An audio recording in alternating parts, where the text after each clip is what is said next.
Hump Day edition on your home.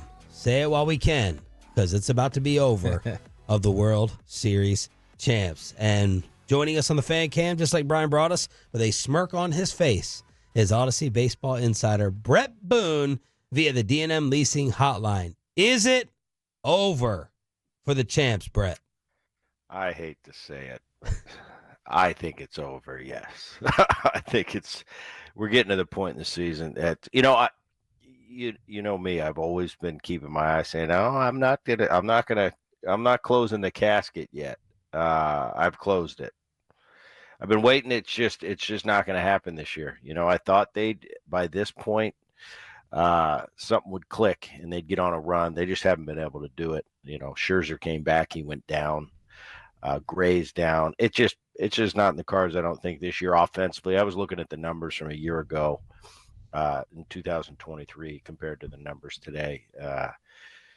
Pretty similar pitching-wise, but offensively, obviously, that's been the story for Texas this year. It just hasn't been that same dominant offense that was probably number one in the American League a year ago. So, yeah, I think that division now is going to go to Seattle and Houston. Houston's getting hot, so it's gonna be a battle. I don't think there's going to be a wild card team that comes from the American League West. I think there's just going to be one team this year. So what happens in the clubhouse? What happens in the dugout? What happens on the field when you kind of reach a point where you realize that it's over? Like it's, you're at, there's a guy on second, nobody out. You're not interested in just hitting the ball to the right side. You're taking selfish at bats. Like what goes on throughout the team? No, I think the great teams I've been on, you never stop playing the game correctly. I mean, that's what creates that unbelievable chemistry that you have on the field, because you play the game right and you play for one another. And if I do it and the guy behind me does it and the guy behind me does it, if a Simeon and a Seager and a Garcia play the game correctly, well, that 26 man on the roster is going to play the team correctly. You never stop playing the game right. And as a player, we are very stubborn.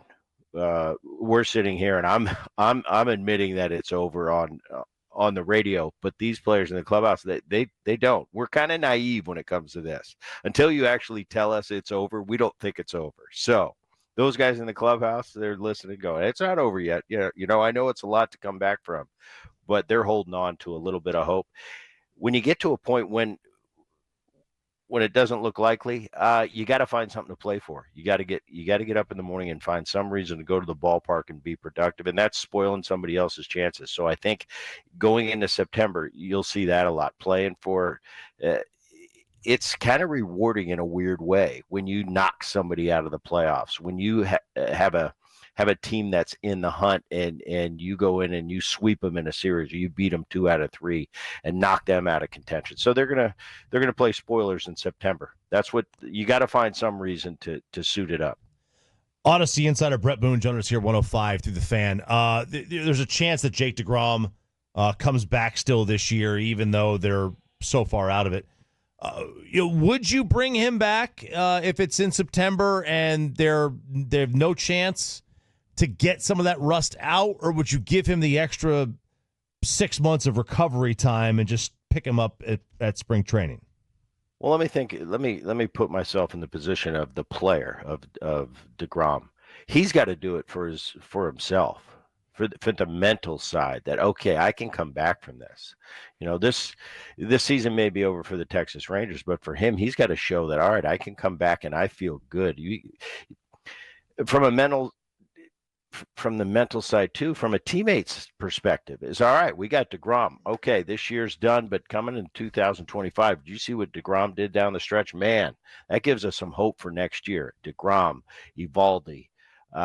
So yeah, I think you definitely come back. You definitely don't push him and kind of force the situation. Maybe he comes back a little later than he normally would if they're in a pennant race. But I think definitely for peace of mind for Jason, absolutely comes back this year. Bret, you mentioned that, you look at last year and the way they hit the baseball and how they were offensively. There was a lot there it hasn't clicked into place the same way this year. As they start evaluating the future a little bit, how much do they need to potentially weigh the idea that last year was a peak, that this is not a down year and you're not going to get a bounce back next year. How much do they need to consider that last year was a peak and they need changes offensively? Well, yeah, last year was a peak. I mean, when you lead the American League in essentially every offensive category, of course, that's a year where everything goes great. That's a perfect scenario. But also, I think I look at them this year, and they're kind of middle of the pack or down in the American League in the lower third in every offensive category. I think they're a better team than that. I think they're definitely still offensively one of the better teams in the American League, just haven't lived up to it this year. So, yeah, maybe they're not the number one offense in baseball, but they're definitely not the 10th or 11th best in the American League either. So I don't know how much. I think you look at the injuries that they've had, and a lot of teams have injuries. I'm not making excuses for them, but you haven't had a Young at third base or a Carter. A lot of the pitchers been on and off the IL. You lost Lorenzen, who did a great job for you this year. He went on at the trading deadline, and I don't blame him for that. Bradford just came back. Dunning's been on and off the IL. So there's been a lot of things that haven't gone their way. But then again, a lot of teams have had those struggles this year. So I don't think it's a revamping, maybe a little bit of a tweaking, but getting those pitchers healthy. And this is what I'm figuring out. The longer I watch this game, and especially in 2024, there are so many injuries that throughout Major League Baseball, it's so important now to stay healthy because nobody does. So the healthy team seems to win these days because the injuries are it just seems like every day. Let's put them on the IL for 10 days. Maybe we'll move them to the 15. I mean, it just seems like no big deal. Whereas in the past, the injuries weren't as prevalent. So today, the team that stays injury free is usually the team that comes out on top. Brett, did you feel like the skill level of trainers was actually a thing? Like, you had a great trainer. This guy's definitely better. This one is not. Is that a thing? I definitely have had training staffs that I preferred, but no, it's really not a thing. I think it's a culture. It's how and I had this discussion a few days ago. I forget who I was having it with, who was on air, and I was asked the question, who's tougher, Brett, you or your dad? And I thought about it. I laughed. I said, well, I think I'm a pretty tough guy. But I said, definitely my dad was tougher. And when I think about that, definitely my grandfather was tougher than my dad. It was a different time. They came up in a different generation. Yeah. I think our generation is definitely tougher than this generation. I have a son that plays in the minor league, and I tell him all the time, you're a wuss. I'm definitely tougher than you. Obviously kidding. But no, it's the way the kids are brought up today. It's not necessarily their fault, but they're taught to, hey, if you're not 100%, we can't be playing. Now, I look at the business side. I look at the owner of the franchise, and I look at the money being put out for these guys. The money is tremendous.